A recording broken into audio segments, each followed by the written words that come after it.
জয় নিতাই, জয় রাধে, জয় রাধে। শ্রদ্ধেয় বাবা ঠাকুর এবং ভক্তিবতী মায়েরা, ভগবানের অনন্ত লীলা তার কয়েক অংশের অংশ আমরা শ্রবণ করছি। কখনো কালীয় দমন লীলা শুনছি, কখনো দান শুনছি, কখনো মান শুনছি।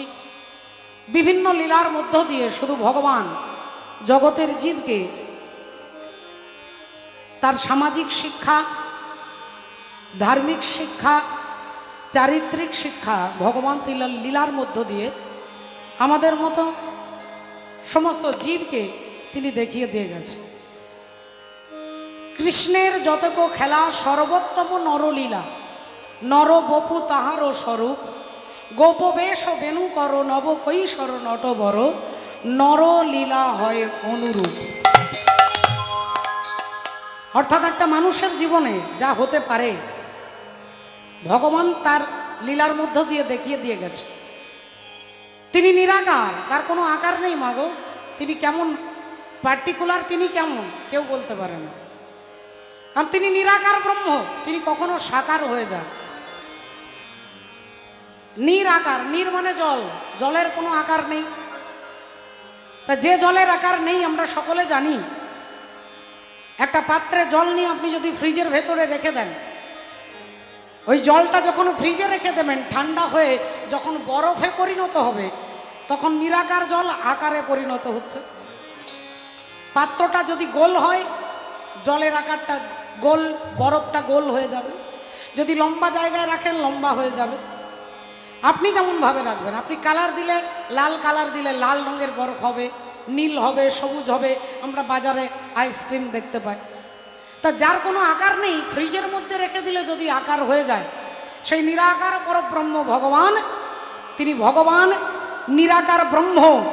আর সেই নিরাকার ব্রহ্ম যখন ভক্ত যেভাবে তাকে চায়, ইয়ে যথা মাম প্রপদ্যন্তে তাং তথৈব ভজাম্যহম মম বর্তানু বর্তন্তে মনুষ্য পার্থ সর্বস্ব।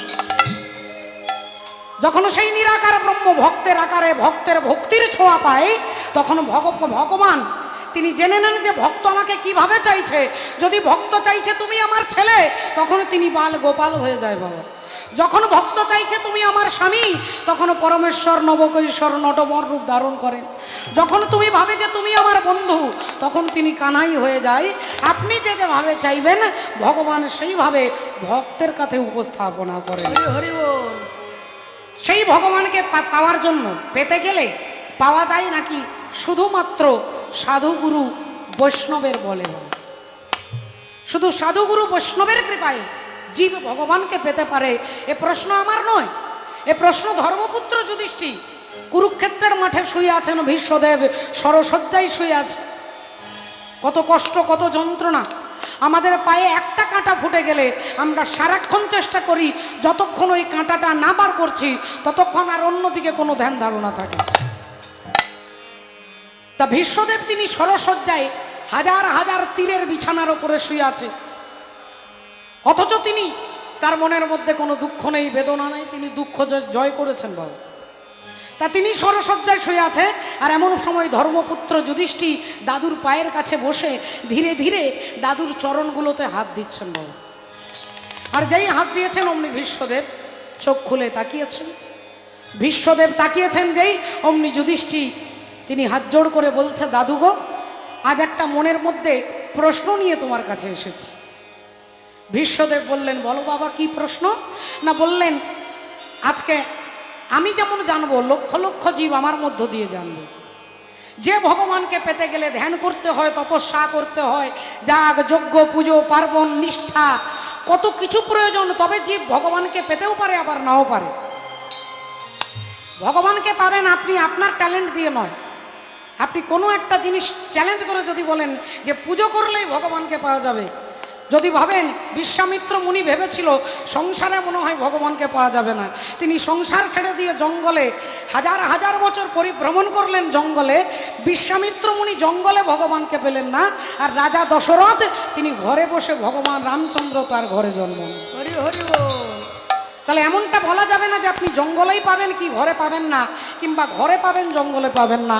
তিনি হচ্ছেন স্বতন্ত্র, আপনাকে কিভাবে কৃপা করবে তিনি ছাড়া কোনো পণ্ডিত বুঝতে পারবে না। তাই দাদু তোমাকে আজকে বলতে হবে যে ভগবানকে পেতে গেলে কি করতে হবে। তখন ভীষ্মদেব বললেন, হে নাতি যুধিষ্ঠির, তিনি হলেন স্বতন্ত্র, তিনি কার উপরে কৃপা কিভাবে করবে এ কোনো শাস্ত্র কোনো পণ্ডিত বলতে পারে না। তবে হ্যাঁ, তুমি যখন আমার কাছে জিজ্ঞাসা করেছো, আমি তোমাকে বলতে পারি যে যাগযজ্ঞ পুজো পার্বণ করার ক্ষমতা যদি কারোর না থাকে, তাহলে অন্তত দুটো জিনিস জীব যদি আশ্রয় করে তবে পরমাত্মা ভগবানকে পাওয়া যেতে পারে। যুধিষ্ঠির সঙ্গে সঙ্গে একটু নড়ে চড়ে বসেছে, তাহলে দুটো জিনিস, হাজার হাজার বছর তপস্যা নয়, যাগযজ্ঞ পুজো পার্বণ উপোস কিছু নয়, এই দুটো জিনিস আয়ত্ত করলে ভগবানকে পাওয়া যাবে। দাদু আপনি আমাকে বলে দিন সেই দুটো জিনিস কি? বললেন, এক হচ্ছে সমতা আর এক হচ্ছে শীলতা। এই সমতা আর শীলতা, এই দুটো জিনিস যদি তোমার মধ্যে প্রতিফলিত হয়, তাহলে তুমি জানবে যে তোমাকে ভগবানের কাছে যেতে হবে না, ভগবান তোমার কাছে আসবে। যুধিষ্ঠির মহারাজ বললেন, দাদু তা সেটা না হয় শুনলাম সমতা আর শীলতা, কিন্তু এই দুটো জিনিস কাকে বলে এ তো আমি জানি না। সমতা কাকে বলে? ভীষ্মদেব চোখ বন্ধ করে একটু মৃদু মৃদু হাসতে হাসতে বলছেন, বাবা যুধিষ্ঠির, সমতা কাকে বলে জানো? তোমার দুটো হাত আছে, একটা ডান হাত একটা বাঁ হাত। ধরে নাও তোমার ডান হাতটাতে কেউ চন্দন ঘর্ষণ করে চন্দন, কর্পূর, অগুরু, কেশর মিশ্রিত করে ওই চন্দনটা তোমার ডান হাতটাতে কেউ মাখিয়ে দিচ্ছে। ওই চন্দন তোমার ডান হাতে কেউ আলতো আলতো করে সুন্দর করে মাখিয়ে দিচ্ছেন, সুন্দর গন্ধ বেরোচ্ছে, ঠান্ডা লাগছে, শীতল হয়ে যাচ্ছে হাতটা। তোমার ডান হাতে কেউ চন্দন মাখাচ্ছে, আর তোমার বাঁ হাতটা একটা ধারালো ছুরি নিয়ে কেউ কাটছে। তোমার বাম হাতটা একজন ছুরি নিয়ে কাটছে, আর তোমার ডান হাতটাতে একজন চন্দন মাখাচ্ছে। তোমাকে মনে রাখতে হবে যুধিষ্ঠির, যে চন্দন মাখাচ্ছে তার প্রতি তোমার অনুরাগ হবে না, আর যে ছুরি দিয়ে কাটছে তার প্রতি তোমার ক্রোধ হবে না। এই দুটো জিনিস যদি তোমার মনের মধ্যে আনতে পারো, তাহলে জানবে তোমার মধ্যে সমতা গুণ চলে এসেছে। হরি হরি হরি বল। যে চন্দন মাখাচ্ছে তার প্রতি তোমার অনুরাগ, ভালোবাসা, আকর্ষণ হবে না, আর যে ছুরি দিয়ে কাটছে তার প্রতি ক্রোধ হবে না। যদি এটা আনতে পারো, তাহলে তোমার মধ্যে জানবে সমতা গুণ চলে এসেছে। যুধিষ্ঠির মহারাজ হৃদয়ঙ্গম করে বলে উঠলেন, দাদু তাহলে শীলতা কাকে বলে? বলে, শীলতা কাকে বলে শোনো বাবা। শীলতার উদাহরণ এ কোনো মানুষ নয়, ভগবান নিজে দিয়ে গেছেন। বলে কোন দিন? না নৈমিষারণ্য ৮৬,০০০ ঋষি, ৮৬,০০০ ঋষিদের মধ্যে আজকে আলোচনা সভা বসেছে। কি আলোচনা হচ্ছে? যে ব্রহ্মা, বিষ্ণু, মহেশ্বর এই তিনজনের মধ্যে আমরা কাকে ভগবান বলবো? আমরা কাকে ভগবান বলবো নির্বাচন করতে হবে, কাকে আমরা ভগবান পদবাচ্য বলবো। তার ঋষিদের মধ্যে সকলে আলোচনা করে কেন্দ্রবিন্দু হচ্ছে ভৃগুমুনি। সেই ভৃগুমুনির ওপরে দায়িত্ব দেওয়া হয়েছে যে আপনি নির্বাচন করে বলুন এই তিনজনের মধ্যে কে ভগবান। তা মহামুনি ভৃগু বলে উঠলেন, আচ্ছা বেশ, আমাকে যখন দায়িত্ব দিয়েছেন তাহলে আমাকে 3টে দিন সময় দিতে হবে। 3 দিন সময় দিতে হবে। এই ভৃগুমুনি তো দায়িত্ব নিলেন বাবা মাথার ওপরে, কিন্তু নির্বাচন করতে হবে, প্রথমেই যেতে হবে ব্রহ্মলোকে, ব্রহ্মার কাছে। তা ব্রহ্মার কাছে যাবেন, আজকে চলেছেন ভৃগুমুনি ব্রহ্মলোকে ভগবানের নাম স্মরণ করতে করতে, ভগবানের নাম স্মরণ করতে করতে। রাধে রাধে। চিতনা ধরো, চিতনা ধরো प्रभु जी मोरे, अब गुण चितना धरो, चितना धरो, चितना धरे हो।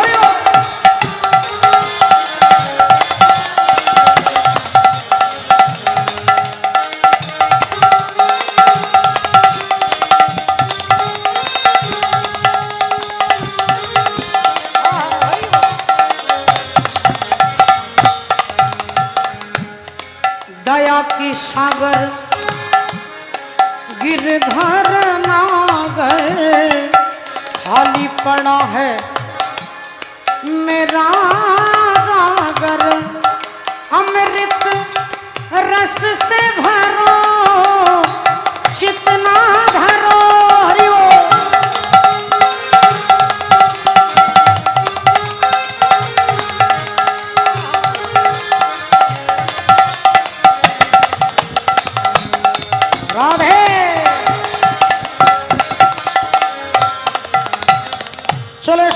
ব্রহ্মলোকে সৃষ্টিকর্তা ব্রহ্মা বসে আছেন। এবার মায়েদের মনে রাখতে হবে, মা ব্রহ্মাকে বিধাতা বলে। সৃষ্টিকর্তা ব্রহ্মার আরেক নাম হচ্ছে বিধাতা। তা বিধাতা কাকে বলে? না, যিনি বিধি নিয়ম মেনে চলে, সিস্টেম মেনে চলে। তিনি সিস্টেমের বাইরে হাঁটলে, আপনারা শুনেছেন যখন ব্রহ্মা ভগবানকে পরীক্ষা করতে এলো, এসে দেখছে শ্রীরাম সুদামের এঁঠো খাচ্ছে, গোয়ালার এঁঠো খাচ্ছে, গোয়ালাকে এঁঠো খাওয়াচ্ছে। এই ব্রহ্মার মনে হয়ে গেল যিনি ভগবান হবে তিনি তো কারো এঁঠো খাবে না, তাহলে তিনি সিস্টেম মেনে চলে। তা তিনি সিস্টেমের ভেতরে ভগবানকে দেখতে পাচ্ছে না, এঁঠো খাচ্ছে, ধুলোবালি খেলছে। তা ব্রহ্মার মনে হচ্ছে তুমি কেমন ভগবান? তাহলে তিনি সিস্টেম মেনে চলেন বলে তাকে তা বলা হয় বিধাতা। তিনি বিধি নিয়ে হাঁটা চলা করে।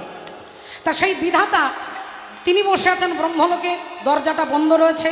এখন কোনো গুরুজনের ঘরে ঢুকতে গেলে আপনাকে আগে একটু গলায় আওয়াজ দিতে হবে যে আমি কি আসবো ভেতরে, কিংবা দরজা ঠকঠক করতে হবে। তা দরজা ঠকঠক করে ভেতরে ঢোকা হচ্ছে নিয়ম। কিন্তু ভৃগুমুনি কি করলেন না, সরাসরি দরজা ধাক্কা দিয়ে খুলে আর একবারে ভেতরে গিয়ে পিতা ব্রহ্মার কাছে দাঁড়িয়েছে।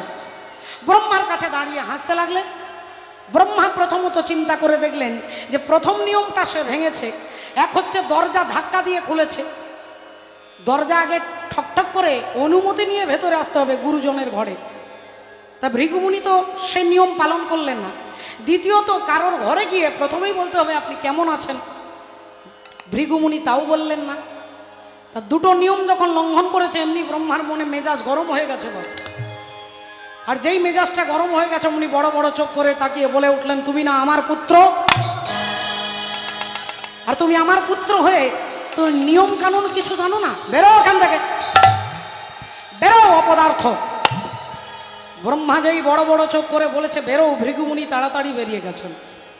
আর বেরিয়ে গিয়ে ভাবলেন, তাহলে একজনের কাছে এলাম, ইনি ভগবান কি না আমি পরীক্ষা করে দেখলাম, তা এনাকে ভগবান বলা যাবে না। এইবার ছুটলেন দ্বিতীয় দিনে কোথায় না বাবা ভোলেনাথের কাছে কৈলাস। সব জগ ঢूंढा तुझे ना पाया, कौन है अपना कौन पराया, ज्ञान प्रकाश करो चितना धरो।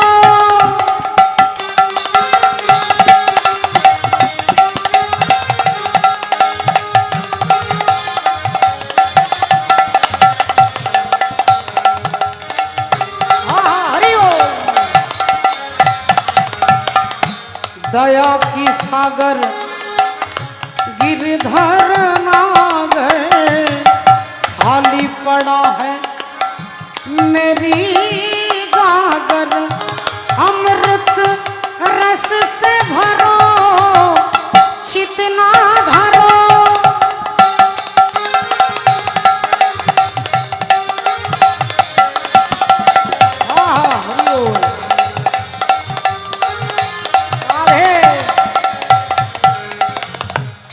পরম বৈষ্ণব দেবাদিদেব মহাদেব বসে আছেন, মা পার্বতী আছেন বাম দিকে, ভগবান ভোলেনাথের বাম হাতটা রয়েছে মা পার্বতীর বাম কাঁধের ওপরে, হাতটা পার্বতীর কাঁধে।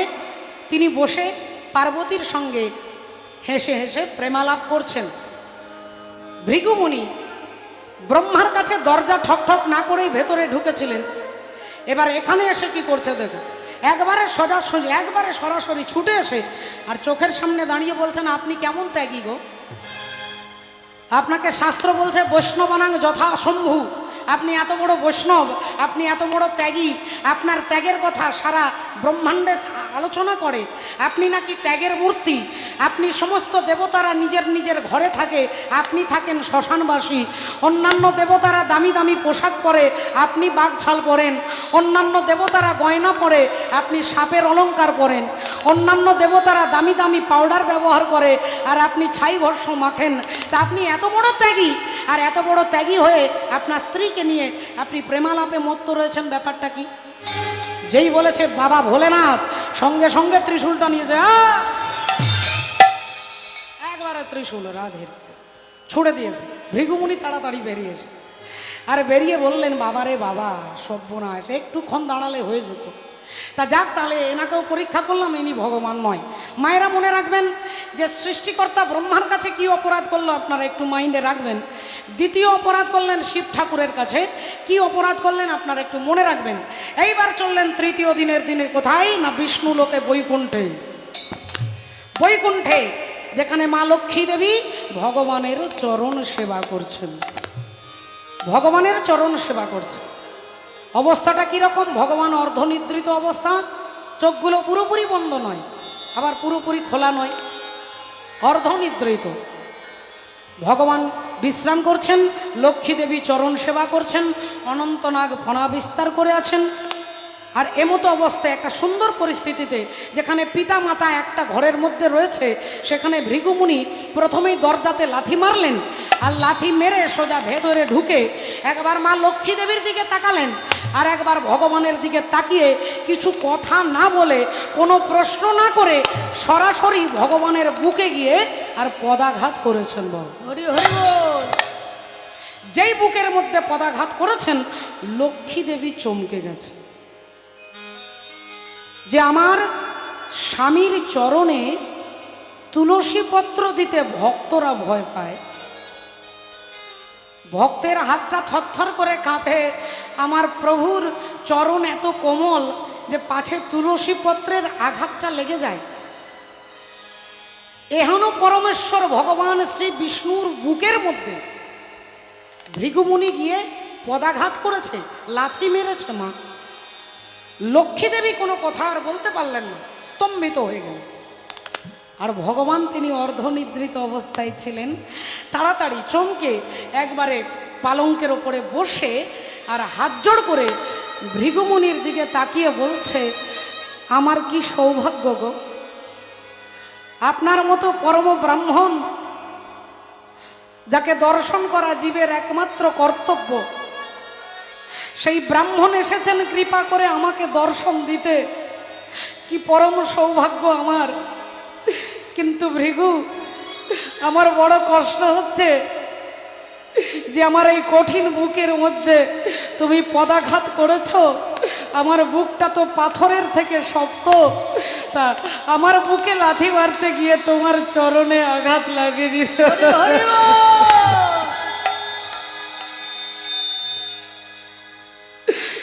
আমার বুকে লাথি মারতে গিয়ে তোমার চরণে আঘাত লাগেনি তো। দাও ভৃগু, তোমার ওই চরণটা আমাকে দাও, আমি একটু হাত বুলিয়ে দিই।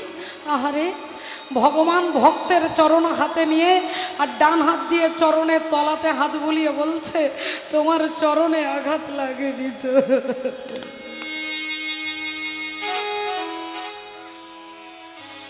বাবা ঠাকুর ভগবান হলেন অনন্ত কোটি ব্রহ্মাণ্ডের কোটি কোটি, যার ইচ্ছাতে সৃষ্টি হয়, স্থিতি হয়, আবার ধ্বংস হয়ে যেতে পারে। যিনি ইচ্ছে করলে গোটা ব্রহ্মাণ্ডে প্রলয় হতে পারে, তিনি এত বড় শক্তিশালী। সেই শক্তিমান পুরুষকে বুকে লাথি মেরেছে, আর তিনি চরণটা ধরে বলছে তোমার চরণে আঘাত লাগেনি। এই গুণটাকে ধর্মপুত্র যুধিষ্ঠির, এই গুণকে বলা হয় শীলতা। রাস্তা দিয়ে যাচ্ছেন কোনো বড় মন্ত্রী, আর মন্ত্রী রাস্তা দিয়ে যাচ্ছে, তার পেছনে হাজার হাজার পুলিশ গার্ড রয়েছে। তিনি রাস্তা দিয়ে হাঁটছে, আর হাঁটতে হাঁটতে যেতে যেতে আচমকা একজন ভিখারি রাস্তায় বসেছিল, সে উঠে গিয়ে মন্ত্রীর গালে চড় মেরেছে। মন্ত্রীর গালে চড় মেরেছে, মন্ত্রী ইচ্ছে করলে মুহূর্তের মধ্যে তাকে থানায়, কারাগারে, তাকে ফাঁসি পর্যন্ত দিতে পারে, এত ক্ষমতা আছে। কিন্তু সেই মন্ত্রীর গালে চড় মেরেছে, আর মন্ত্রী যদি বলে ছেড়ে দাও, উনি কিছু বোঝেন না, ওনাকে ছেড়ে দাও, কেউ ধরবে না।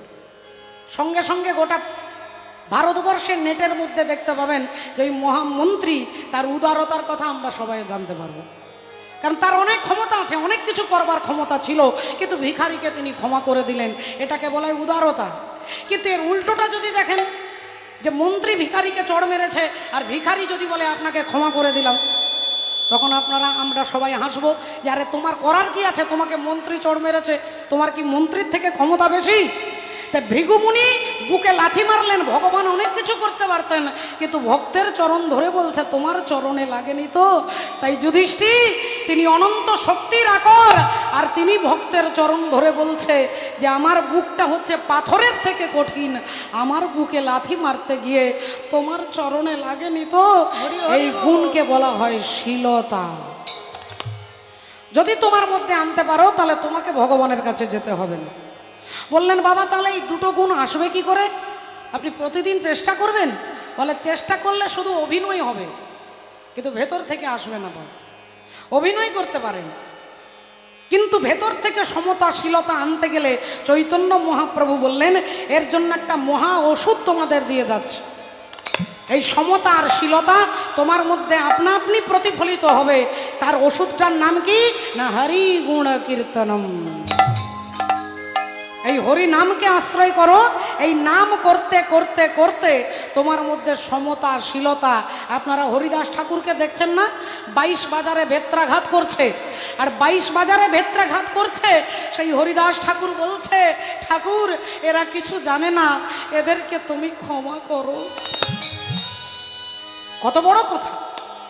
যার বুকে, যার সারা শরীরে চামড়ার চাবুকের আঘাত সারা শরীরে, তথাপি তিনি বলছেন ঠাকুর এরা কিছু জানে না, তুমি এদের অপরাধ নিও না। এটা কি করে এলো হরিদাস ঠাকুরের? বলে একমাত্র নামকে আশ্রয় করলে। হরি হরি বল।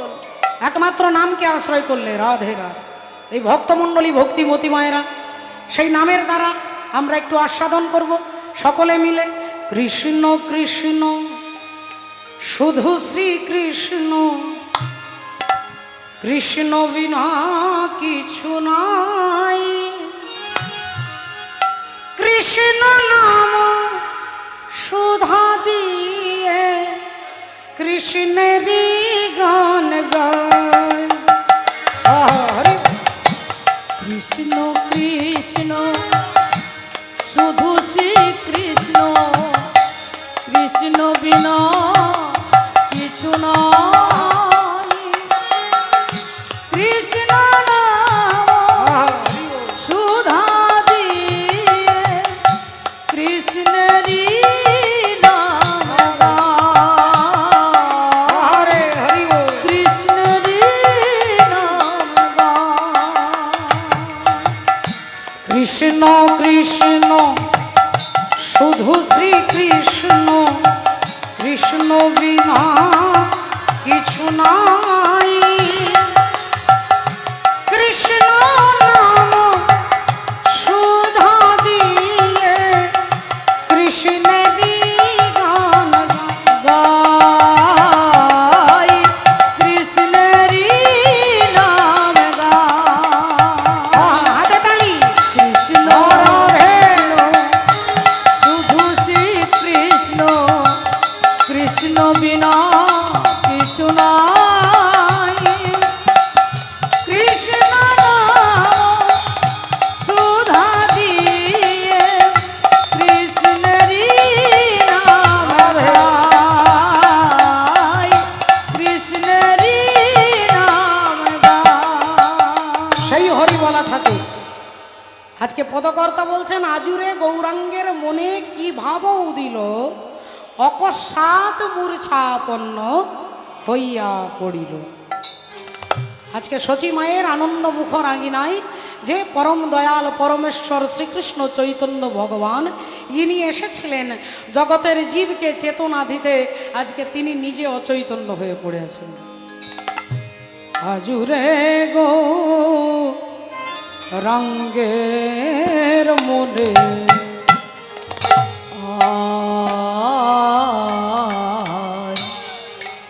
আজুরে গো রঙ্গের মনে কি ভাব উঠিল